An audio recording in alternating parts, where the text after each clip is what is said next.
Karena kan sistem analis kan harus mikirnya tuh jauh ya. Nggak cuma apa yang harus dikerjain, tapi kerjaannya ada impact gak? Prosnya apa kalau kita lakukan ini? Consnya apa kalau kita lakukan itu? Nah dari situ kita akan berpikirnya lebih jauh tuh. Oke. Nah yang satu ngerjain modul A, satu modul B, satu modul C. Nah masing-masing jalan sendiri tuh. Tapi kan in the end kan ABC itu nyambung. Iya. Nah itu yang kadang-kadang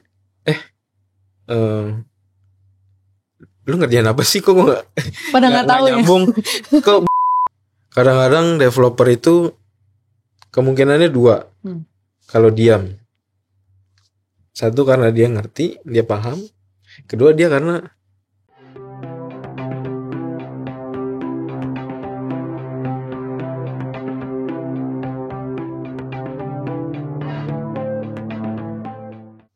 Hai Glips, balik lagi ke Tekonvo bersama gue Ica. Dan sekarang gue gak sendirian dan ditemenin sama Ko Martin. Kenalan dulu dong Ko. Halo kenalin, mungkin udah pada kenal ya. Nama saya Martin. Ya mungkin perkenalannya saya join di Indocyber ya. Awalnya itu di Maret 2012. Jadi kurang lebih kalau sekarang mungkin jalan 12 ya. Jalan berarti 12 bulan, oke. 12 tahun. 12 tahun, oh my god. Oke. Mungkin dikenalin nih Ko Martin sebagai apa nih di Indocyber? Kalau sekarang itu karena kita ada restructure ya.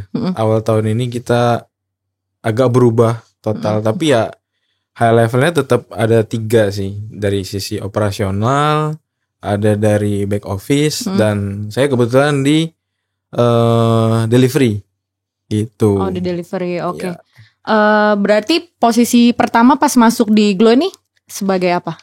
Kalau join di awal itu semua pasti rata-rata ya, mostly ya developer. Saya juga awalnya developer.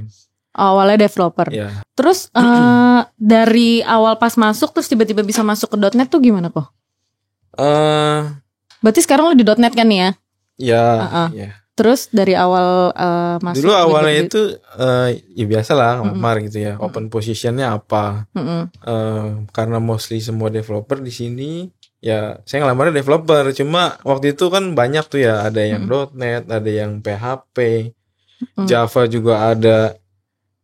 Kebetulan waktu itu adanya tuh front end. Oke, dari awal front end. Ya, tesnya pun waktu itu front end HTML.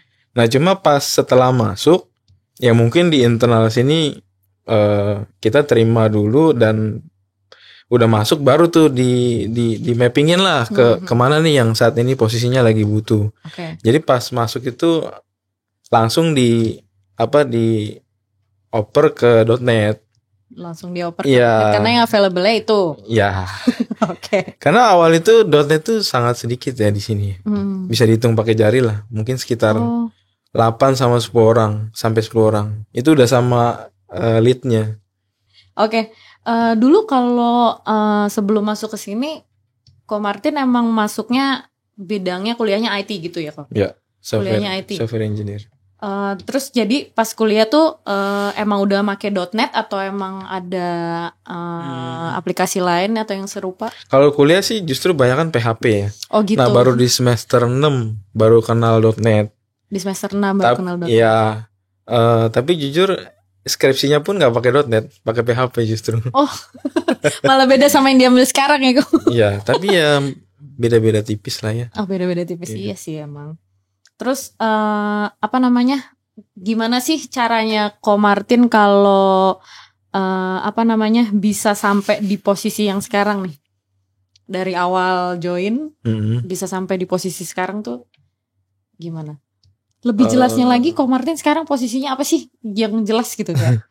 Ya, di delivery itu sebenarnya ada pecah lagi ya. Ada dari sisi kita sebutnya sekarang tuh namanya SMA. Yang satu lagi itu yang bagian PM. Jadi di SMA itu banyak spesialis lah kita ngomong ya. Kalau di PM itu yang operasional jalanin projectnya. Nah kita bagian khusus spesialis untuk support projectnya. Support project. Dan megang beberapa produk lah. Gitu. Dari internal atau eksternal juga masuk situ kok? Ya. Produk ini kan macam-macam ya. Ada yang kita develop sendiri di internal. Ada juga yang produk yang kita kerjasama sama vendor luar, partnership, dan kita bawa solusinya ke customer. Oke. Itu. Berarti ya caranya nih biar sampai ke posisi yang sekarang melalui tahap-tahap apa nih? Ya mungkin perjalanannya dulu dari developer ya, 2012. Sekitar 1,5 sampai 2 tahun itu saya pindah-pindah tempat dari satu klien ke klien lain. Nah saat itu kan kita ngelihat company-nya berkembang ya, jadi makin banyak orangnya. Nah mulailah tuh kita rapi-rapi, jadi layernya jelas, yang mana yang istilahnya developer, terus ada yang lead jadi supervisornya, dan di atas kita ada yang manajemennya. Kita bilangnya waktu itu head ya. Head. Nah posisi saya itu jalan 2 tahun tuh karena kayak saya yang waktu itu orangnya belum banyak ya. Jadi kan memang kita seleksi lah ya. Jadi kebetulan saya waktu itu dipercaya salah satu jadi supervisornya. Gitu. Nah setelah itu banyak tuh role-role baru tuh. Jadi itu pas jadi supervisor di tahun keberapa tuh kok? Sekitar 2014 ya. Berarti lu join pas 2012. Berarti 2 tahun. 2 tahun setelah terus supervisor. Terus waktu itu job desk-nya pertama kali selain develop, karena kita kan sebagai supervisor kita juga bisa pegang tanggung jawab yang lebih. Nge-training juga. Waktu itu dapat project, kebetulan saya beranikan diri jadi sistem analis waktu itu. Gitu. Terus ya. Karena kan sistem analis kan harus mikirnya tuh jauh ya. Nggak cuma apa yang harus dikerjain, tapi kerjaannya ada impact gak? Prosnya apa kalau kita lakukan ini? Consnya apa kalau kita lakukan itu? Nah dari situ kita akan berpikirnya lebih jauh tuh. Nah tapi selain kita analis ya waktu itu ya, kita juga support nih. Kalau developernya kadang-kadang kan buntu ya, kalau ada isu atau apa. Ya either caranya secara function kita rubah biar developer bisa ngikutin, atau ya kita bantu developernya solve isunya. Yang mereka mungkin nggak tahu caranya, kayak gitu-gitu. Berarti abis itu jadi SA. Dalam jangka waktu dari SPV ke SA? Supervisor itu kan cuma istilahnya kayak sekedar layernya ya. Tapi kan yang namanya IT ya itu aja ya. Ya masih dalam satu lingkup Eko. Betul. Jadi pekerjaannya nambah istilahnya, tapi lebih ke arah manajemennya aja.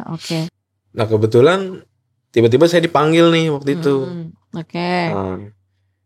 Saya ditawarin untuk jadi lead. Ya untuk menggantikan lah, istilahnya pejabat lah ya, pejabat sementaranya ya.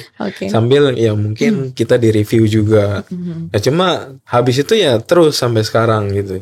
Terus sampai sekarang. Ya. Berarti sekarang juga masih tetap as in leads nih? Ya. Karena di SMA itu kan kita nggak cuma kuasai produk, tapi kita juga dituntut encourage timnya lah. Enrich dia punya skill, nggak cuma 1 atau 2 gitu. Berarti kalau sekarang lo posisinya as in leads nih di .net, udah berapa nih kok tim lo total? Tim lo sekarang total ya? Kalau sekarang justru sedikit. Gitu. Kenapa? Karena tadi kita ada restructure. semua dipindah ke bagian PM karena pasukannya ini memang khusus untuk jalanin project, any project. Nah kita SMA yang support skillsnya, knowledge-nya, biar mereka ready untuk kerjain itu. Oh gitu. Iya. Nah kalau gitu kiat-kiat apa nih yang harus disiapin nih untuk jadi Ko Martin di sampai posisi yang sekarang tuh kiat-kiatnya apa sih? Sebenarnya sih apa ya? Kalau saya pribadi ya, kalau memang saya mampu, ya saya kerjain. Nah, apa istilahnya ya kita nggak pilih-pilih kerjaan lah ya. Terus apa? Kalau dibilang kiat-kiat ya intinya sih disiplin aja lah. Disiplin sama sendiri-sendiri dan sama pekerjaan. Waktu semua, timeline, deadline semuanya juga harus ini. Terus selain disiplin waktu, apakah ada kayak yang harus kita pelajarin lebih kah selain di dunia kuliah? Ya itu banget sih. Terutama SMA ya. Kita ini kan komunikasi dengan banyak orang ya. Nggak cuma di internal tapi juga sama vendor eksternal. Itu banyak sih yang dari Singapura, dari India, dari Malaysia, klien-klien. Dan kita nggak bisa gunakan bahasa Indonesia ya terutama ya. Dan itu penting banget tuh. Dan kebetulan dulu ya pas saya SMA saya tuh take course di salah satu perguruan bahasa Inggris lah. Dan dulu sih saya mikir ngapain sih begini? Bosan gitu kan. Buat apa gitu ya? Buat apa kalau nggak dipakai? Tapi ya itu jadi modal sebenarnya. Jadi modal yang kita nggak tahu kapan. Tapi ya once itu dibutuhin sangat tuh pakai banget. Berarti selain belajar SME, English juga ya harusnya kok. Yes, itu udah English tuh mandatory lah. Banget sih, maksudnya untuk anak-anak yang mau join jadi developer juga ya English tuh juga butuh sih, maksudnya untuk di dunia kerja sangat penting sih biasanya buat klien-klien juga komunikasinya ya. Bahkan developer itu kan kalau lagi kesusahan ya, lagi isu gitu.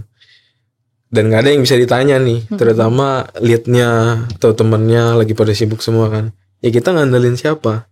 Ngandelin Google, YouTube. Kalau kita cari key-nya pakai bahasa Indonesia, mostly itu nggak akan ketemu. Dan ya makanya tadi penting banget. Walaupun kita punya translator ya. Tapi kadang-kadang nggak dapet gitu. Lagian juga kalau misalnya buat ngebrief sesuatu juga, maksudnya kita punya klien gitu ya, yang bukan di Indo, tapi untuk ngebriefnya kalau emang nggak ngerti agak repot juga kan.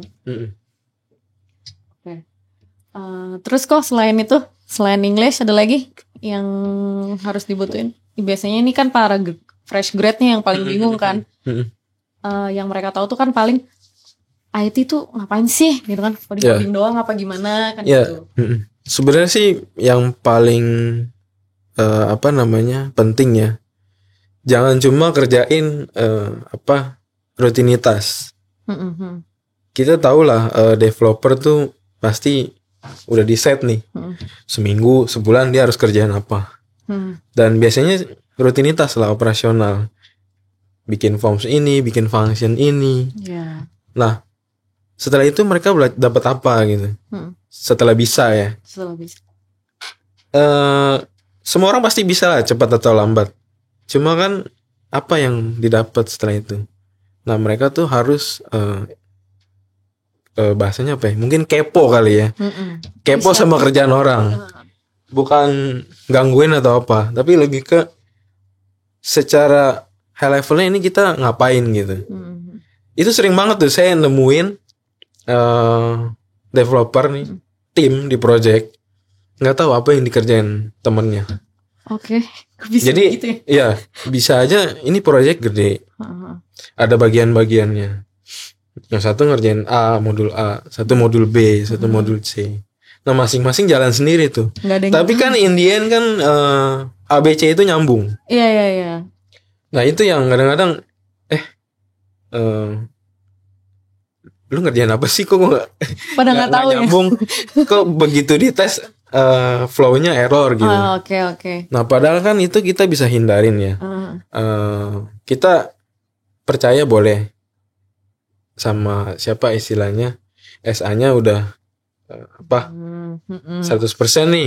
Tapi once story-nya udah jalan, ya kan kita harus buktikan. Benar. Tapi berarti sebenarnya setiap tim itu emang harus tahu ya ini ngerjain apa supaya nanti hasil akhirnya bisa nyambung 100%. Oke. Berarti tadi yang dibutuhin skill baru SME, English. Barusan apa lagi kok? Ya itu tadi bahasanya kepo lah. Oke. Jadi kayak harus inisiatif lah ya kayak nanya, lo lagi ngerjain apa supaya masing-masing tuh karena tahu. Ilmunya di situ. Kalau kita nggak tahu ya that's it. Ketika di interview, kamu dulu project apa? Kamu bikin apa?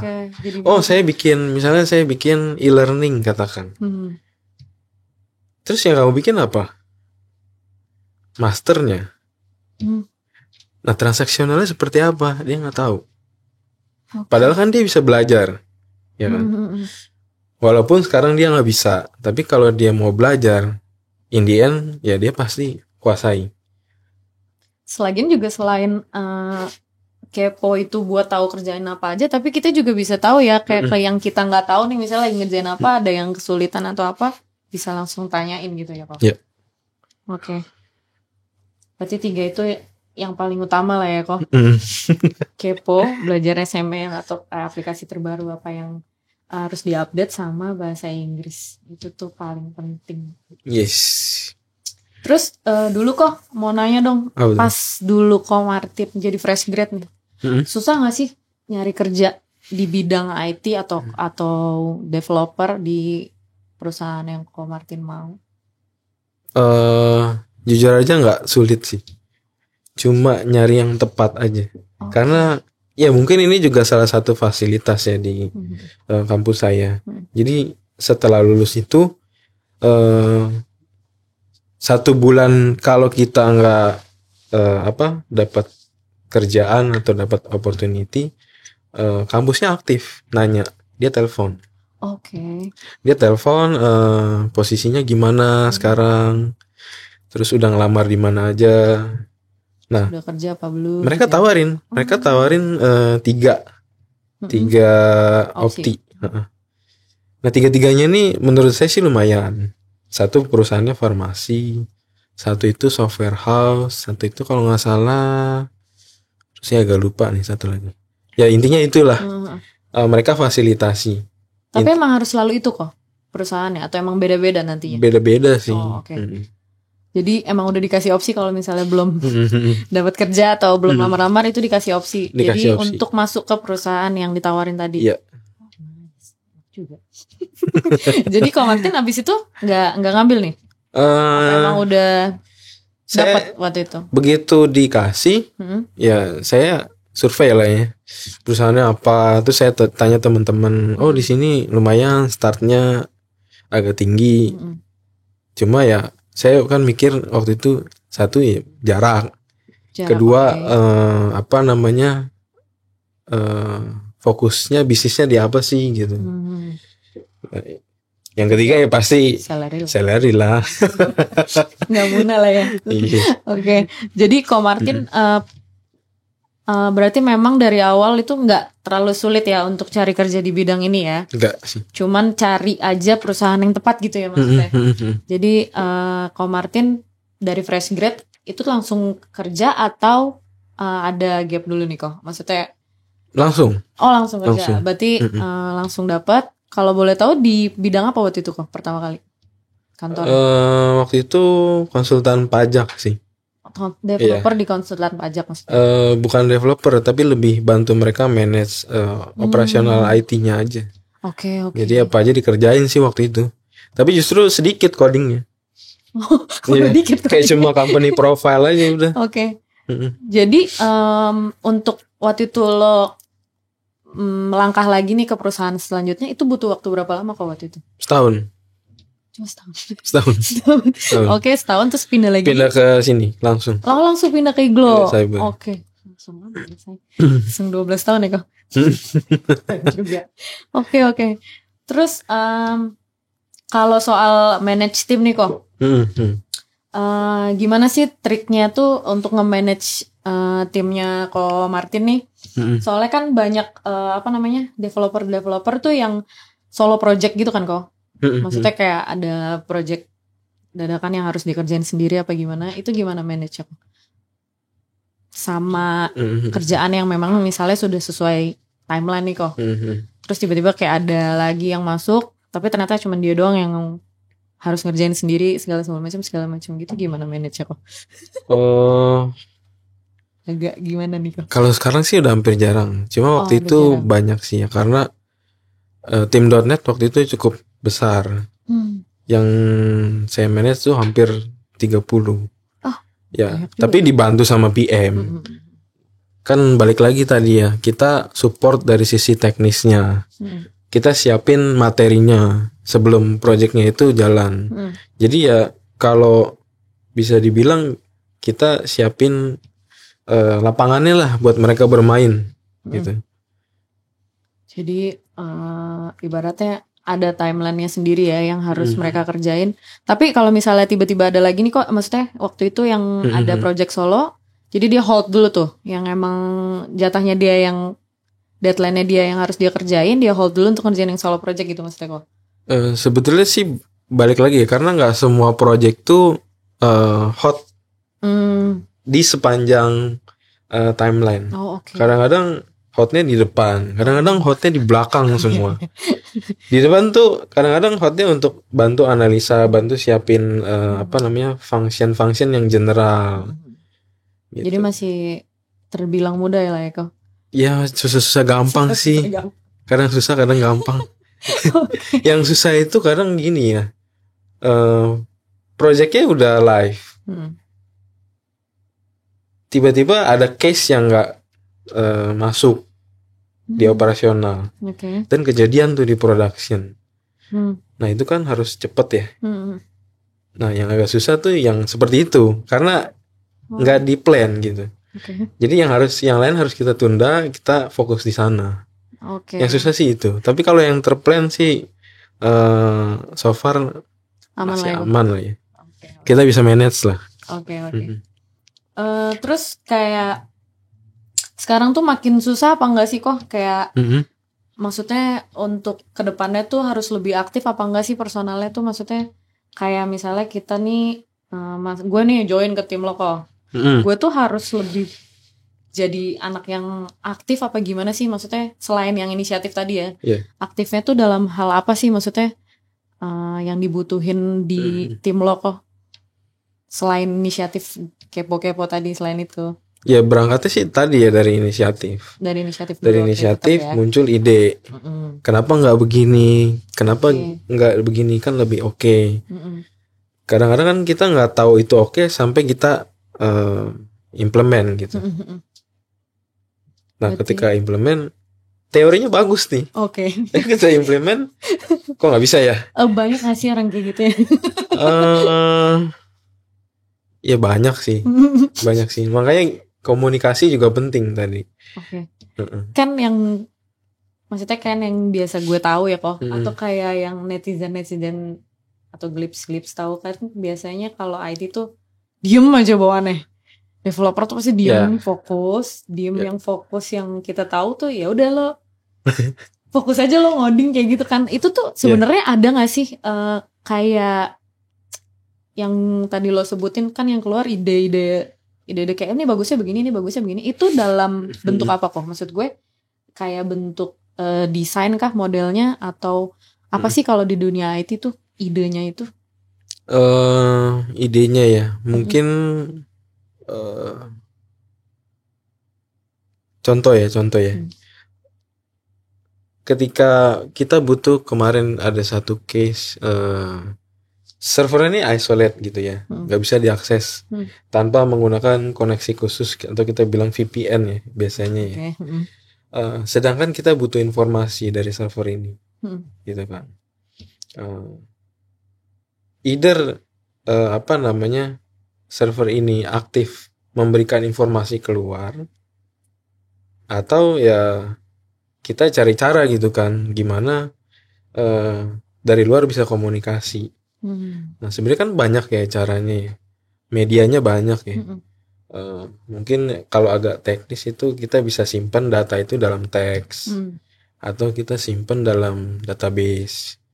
Nah banyak yang nggak tahu kita tuh bisa komunikasi dari server publish informasi ke klien. Kan kalau kayak modelnya chatting itu kan kita ngirim data ke server. Contoh saya chat sama Ica, saya udah kirim nih, terus mungkin Ica 5 menit kemudian baru balas. Nah dalam durasi 5 menit ini, apakah saya perlu tanya terus ke server misalnya, Ica udah balas belum? Ica, tiap berapa detik gitu saya nanya. Kan itu trafficnya lumayan ya. Jadi lagi ya. Kalau 5 menit tuh saya nanya terus, gitu kan capek kan. Nah ternyata tuh dari server bisa gitu ngasih tahu kalau ada balasan dari Ica, dia akan ngasih tahu ke saya. Nah kayak gitu-gitu kan kita butuh ide ya.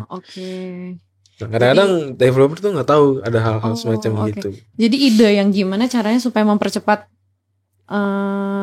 ya best practice lah. Cari cara yang praktisnya gimana gitu ya kok. Ide kayak gitu. Oke, last nih kok. Pesan-pesan atau tips and trick untuk para fresh grad nih yang mau jadi developer, selain skill mungkin ada yang harus disiapin lagi. Komunikasi aja sih. Komunikasi antar tim. Ya. Komunikasi itu kan maksudnya gini ya. Kadang-kadang developer itu kemungkinannya 2. Kalau diam. 1 karena dia ngerti, dia paham. 2 dia karena nggak tahu mau ngapain gitu. Nah kita sulit nih. Nah makanya penting tuh komunikasi. Developer tuh kadang-kadang gitu tuh, antara 2 ini. Diam ternyata nggak ngerti gitu kok. Ya bukan nggak ngerti, mungkin bingung kali ya. Bingung, karena baru. Nah cuma kan karena kita kerjain A, kadang-kadang harus split kerjain apa lagi. Karena kita lupa kan. Kita tanyanya tuh mungkin besoknya atau paling cepat 2-3 jam setelah kita brief gitu kan. Ya itu sih. Komunikasi sih yang paling penting gitu ya. Kok. Banget. Itu aja nih, nggak ada yang mau disampaikan lagi atau ada nggak kok? Episode kali ini itu dulu deh. Oke, Glips. Kalau gitu kita boleh tutup ya kok. Thank you. Thank you Glips semuanya yang udah nonton. Dan jangan lupa subscribe YouTube kita di Indo Cyber Global Technology. Dan terima kasih juga buat Ko Martin udah datang. Thank you. Thank you semuanya. See you di episode Tech Convo selanjutnya. Bye bye Glips.